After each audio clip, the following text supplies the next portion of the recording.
Please welcome Jennifer Wilson. Well, thank you very much for having me today. As Kevin said, we started this master plan back in 2021, and we met with all the office holders and department heads. And at the time, we had those meetings, we reviewed all the spaces, and we looked at the county's budget. From those meetings, we came up with a series of objectives for the county. Some of them already happened. We're paving the parking lot west of the historic courthouse, and everybody's excited about that. Actually, we didn't do it that, but yes, that did happen. We wanted to meet the needs of as many office holders as we could. We want to efficiently utilize the space of the county head instead of building new. We would try to consolidate all the offices onto the campus because right now we have several offices over in the Cox Tower. And then we just needed to meet the county's budget. And the county's budget became kind of a guiding factor of what we needed to do on the project. So this is what started. So right now, as you know, in the PSC building, this was a project by Paragon Architecture, but we started moving IT services over into that building. So renovations are occurring right now, and I'm not sure when those are supposed to be complete. April. And this looks like this is the area that we're taking up on the second floor, or the first floor. And then we're going to look at the courthouse next. So if you look at that diagram, you see the two big blue boxes. The one at the top is the existing judicial building, and then the one over to the right is the jail building. And so what we're looking at is that little box in the middle. I don't have a pointer, do I? That little box in the middle is a connector that connects the old judicial building to the old jail. Oh, I do have a pointer. That's awesome. Oh. I think he. Oh, you're doing it for me? Thank you. There is a pointer right behind you on the ledge. Oh. I think it shows up on the screen though. Oh, okay. So this is an idea of what that addition may look like. This is where we're going with right now. And again, we're very early in the process, so budget may fluctuate what this looks like, but this is what we're looking at now. This would be that connector. So you see behind it is the judicial courts building, and over to the right is the old jail building. And this is what that addition could look like from the inside. So this is where we're trying to. So the level of finish you see here is what we're anticipating the level of finish will look like in the old jail as well. So when you go in there, it's not going to look like a jail building. It's going to look like a courthouse. So when you look at the judicial building, at the bottom of the page is the entrance to the judicial building. And on the left-hand side is right now where you have the family courts. And on the right-hand side is where the sheriff's office used to be. And so what we're talking about doing is relocating the family courts building up to the second floor of the old jail, and the space that was vacated by family courts become the public administrator's office. Then the space that was vacated by the sheriff's office will become treatment courts. So that'll be a big courtroom that holds about 150 people, which is very necessary because on the third floor of courts right now on treatment court day, that lobby just gets jammed with people. So this allows them to get those people off of the third floor. So this is the old jail, and this is where we're just doing a lot of work. So again, at the bottom of the page is the entrance to the jail. On the left-hand side are the former offices of patrol and CID, and those become the juvenile administration offices. Then on the right-hand side are the former offices of jail administration, and those will become the offices for the family court commissioners and the juvenile judges. And then the space in the middle, that dark blue space, and some of those boxes over on the right-hand side are going to become GCYA. So we've really able to a lot of repurposing of spaces in this building with actually minimal construction, but it will be much nicer than what the spaces that these people have right now. Because again, we want it to look like what I showed you in that image before. We want to look really nice. And this is the second floor of the jail. And so this is what we're doing. On the left-hand side is right now it's already juvenile detention. You look kind of back into the tower. We're adding a little bit of juvenile detention there to help transport juveniles into the juvenile detention area. And then in pods B and C, who are familiar with the jail, those old day rooms and those pods, so you had a day room, and ringed around each of the day room are a series of cells. We're going to subdivide off those day rooms and make those family courtrooms. And the space in the middle that was formerly where the attorneys would meet with the defendants, that's going to become the lobby space for those. So we're able actually to accommodate 4 family courtrooms plus another juvenile courtroom that will be used for juveniles that are detained in juvenile detention. And then Pod D, or the one to the right, will become future growth of the courts. So what's great about this is we're now able to consolidate all of juveniles' functions into one facility, which I don't think you've gotten to be able to do for a while. So everybody's going to be in one facility. Oh, wait, I did the wrong way, sorry. And this is what those courtrooms might look like. So this is where we're leaning to right now. This is actually a rendering we did for the treatment court, the judicial, but our idea would be this would also be the courtrooms we do for family court. So now that we've moved GCYA out of that building on Robertson Street, so they've moved over to the former jail.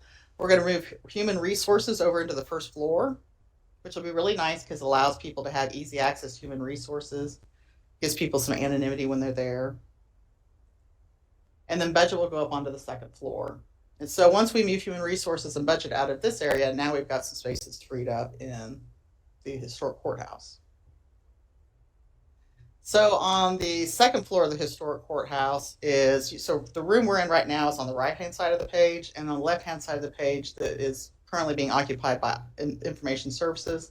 That will become the county commission and PIO offices, which will be nice because now they'll all be on one single floor and it'll be easily accessible to the public. Right now the public has to ride up an elevator to the 10th floor of the Cox Tower.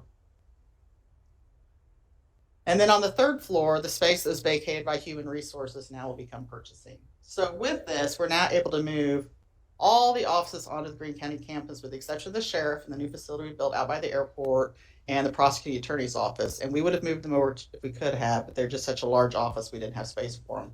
But at this time, I feel like we've now maximized the buildings that the county already owns. So in the future, if you need to build something, it's not like it'd been bad if we built something, you had this whole jail building staying vacant. So I think we've now maximized their use of those facilities. And with that, that's my overview of what we're doing. But I'm more than happy to have any questions. Oh, thank you. So do you have timelines for those activities? So we did have a slide and I left it out. So you want to give an overview of the timeline? Yeah.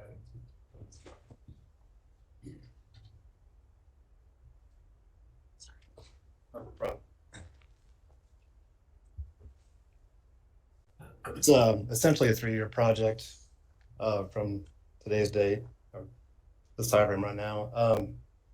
Right now, as far as PSC infill, IS infill, that's probably going to be done in March, April time frame. And then once they're moved out, we're not going to work in that space immediately because of the office space.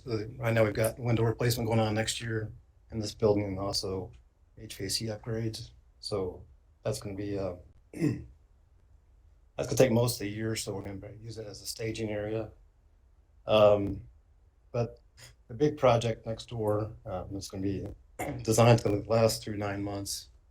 We've been that next fall, and then construction is probably going to be like a 2-year process. So then, in the meantime, as far as the other spaces, we can't really do anything until we move out in the youth academy. But once that's done in it's probably gonna be like mid 2026 when that's gonna occur, and then we'll have the commission office ongoing at that time. We'll have followed by HR and budget, and then purchasing after that, and then the public administrator can't move until the last. So it's essentially 3 years from now, I guess, will be essentially all be done at that time. So It's kind of a domino effect because you have to one project has to get done before you can move. For instance, the jail has to be finished before GCOA can move over, and so until GCOA moves over, we can't move human resources over there. Until human resources over there, we can't move purchasing over here. So it drags the project out over that time frame. right, we do have some restroom projects going on in the building that may next year as far as second and third floor public restrooms. Those have to be done before actually we renovate the commission office space. The treatment court will be down here. We'll bid that out, and I guess the drawings will be January, so bid that out. Probably start in February on that project. That should be done by the end of 2024. But the bulk of the work, with the design not occurring until later on in 2024, it's going to be a 2-year project for construction. That the other items will come along in 2026 as far as the major work that you'll see. So.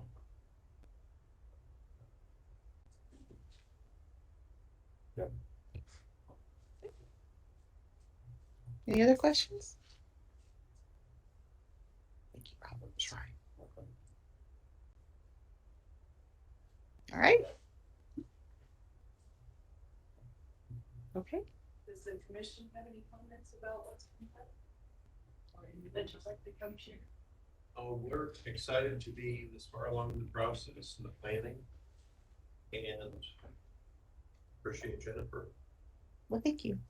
Thank you for hiring us. We've actually, so I've been practicing now for almost 30 years, and I keep saying this, and I know you're tired of me saying it, but the whole idea of turning a jail, repurposing a jail into a court, that's just cool. I mean, you don't really, that's going to be a really big deal. And if their goal is at the end of that, when everybody moves into that building, they don't fit. It's actually kind of funny because the quality of that building is so high. We could never, if we went to go build a building now for courts, we could never have concrete walls or any of these things that actually make this project so much nicer. And the objective is when people move in, they get the benefits of that, but it looks like they're in a courthouse. That's the plan.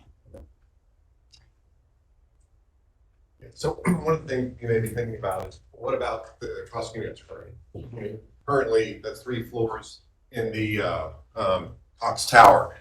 And that's approximately about 33,000 square feet. Dan, if you were to look at Dan as a private law firm, he's one of the largest law firms in Springfield. And we just don't have that kind of space on our campus. Dan would love to be back on our campus. It makes it a little bit more efficient for us folks getting in and out of court. We looked at all different scenarios and trying to get him on campus, the public defender on our campus, which we pay lease space for, off for a building just south of us on south of Chestnut.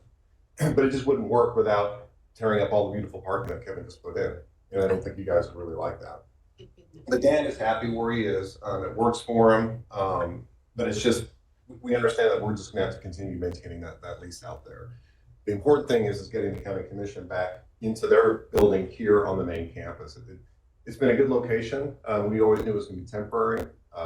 But again, their campus, their building, it's important for them to be here and accessible to the public. As Jennifer had said, it's confusing for folks that are wanting to see the commission because they come to the courthouse where the commission historically is. Oh, sorry, they're 4 blocks north of here on a hospital campus that you need to go visit them at that location. And same with the public administrator's office. That's a function that's typically found on a campus or in a courthouse where we're going to be able to get all that resolved. And one of the things also that we looked at, Rob and Jennifer and the group were trying to figure out how do we try to minimize impact and moves, because there's opportunities for the commission and for the public administrator to come on the campus sooner, but that causes issues with having to maybe make multiple moves, and that's disruptive for anybody in any type of office, especially for the clients. Because wait a minute, I was just here 6 months ago, and you're in this building. Now I've got to go where? So it's easier just to move them once and be done with it. And the other thing too for the county commission is that we're leasing the entire 10th floor for the county commission, the public administrator's office, the public information office, and myself, and purchasing. And why pay a full floor's rent if it's only half occupied? So the coordination on trying to maximize those funds through that lease made obviously financial sense as well. And as Rob said, it allows then for a vacated space on the other end of this building to use the staging for the windows and the HVAC. Just that way we don't have to worry about maybe additional storage sheds or trailers or whatever they would need out on the lawn at that point. So, but again, we know Dan's off campus. We don't know how we're going to have to resolve that. That may be no generation. Who knows? But right now, Dan understands that he likes it there. It works for him at this point. He's already busting at the seams, but it's all that we can do at this point for them. Cox does have plans for that building in the future. I've met with their building superintendent, making sure that we're going to be here at least there for at least a couple more years. But they do have plans to occupy that space because they move people out for us into other buildings on the south side of their south campus for us, which we greatly appreciate. And I think they're ready to move people back in and free up some space. I think that they're leasing as well. So, but they've been a good partner for the county and very patient. But it'd be nice. I know the commission would really like to get back on the campus and be accessible to the employees and the public in Greene County. I just wanted to throw that in there. So. I have another question. Can you share what our budget is and what that looks like?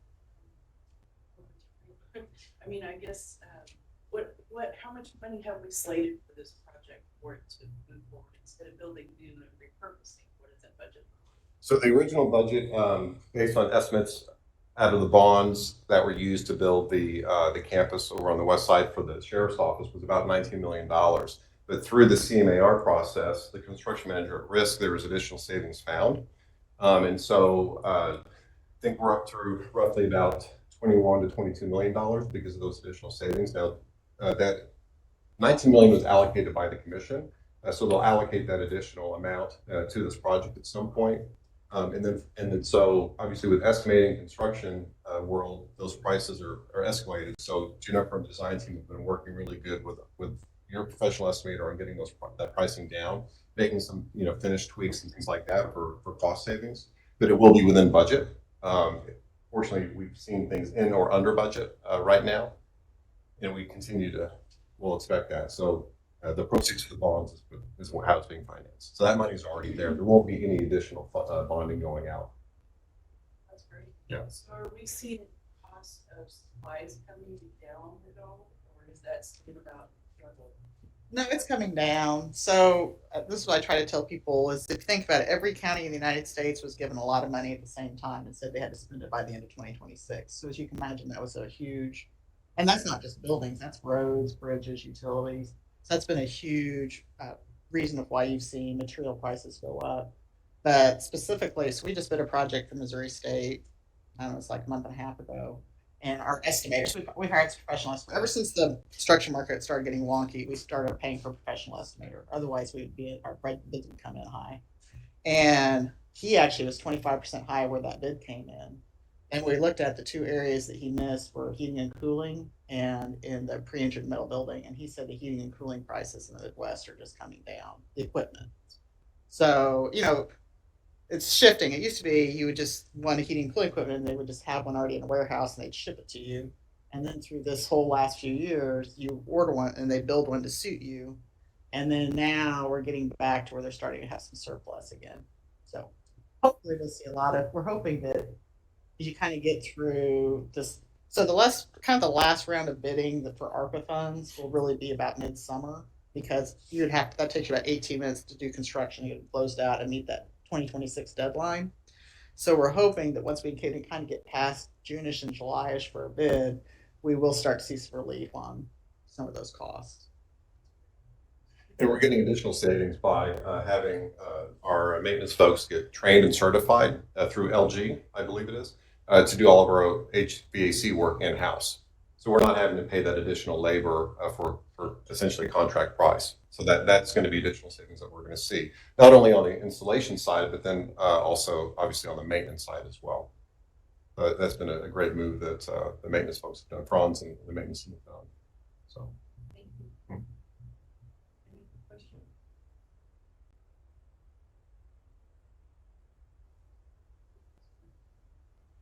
No, they're rowdy when we started. Merry